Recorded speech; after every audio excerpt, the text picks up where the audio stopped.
Halo Sobat Mania, kembali lagi di BRC Official. Ada kabar menarik nih mengenai AFF mengeluarkan keputusan penting. Dikutip dari Kuote Vietnam Soha, kuota tim peserta ASEAN Club Championship, mulai musim 2025-2026 akan ditambah. Sebelumnya, ASEAN Club Championship 2024-2025, diikuti oleh 12 tim, dari 10 negara anggota AFF. Untuk musim depan, jumlahnya bisa bertambah mencapai 16 tim. Menurut Sohu, penambahan kuota peserta ASEAN Club Championship itu, tidak hanya untuk memperluas kesempatan, bagi klub-klub di wilayah Asia Tenggara untuk berkompetisi, tetapi juga, untuk membuat ajang tersebut semakin seru. Menurut rencana, yang baru saja disetujui oleh Komite Kompetisi, Federasi Sepak Bola Asia Tenggara AFF. ASEAN Club Championship 2025-2026, akan diperluas dari 12 menjadi 14 tim, sehingga jumlah total pertandingan akan bertambah, menjadi 54, jelas mereka.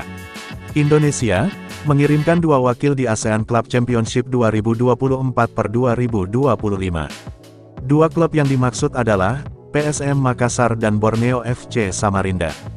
PSM Makassar melaju cukup jauh, di ajang ASEAN Club Championship.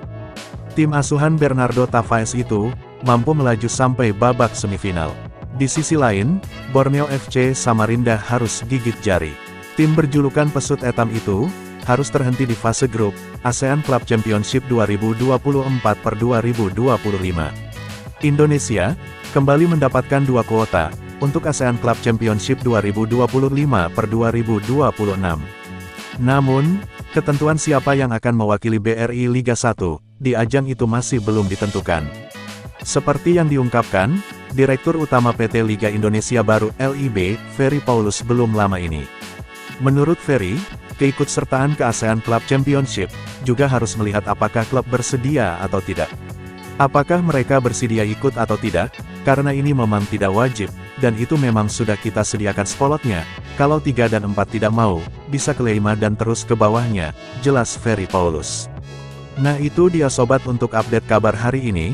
Bagaimana pendapat kalian sobat? Tulis pendapat kalian sobat, dan jangan lupa like, komen dan subscribe.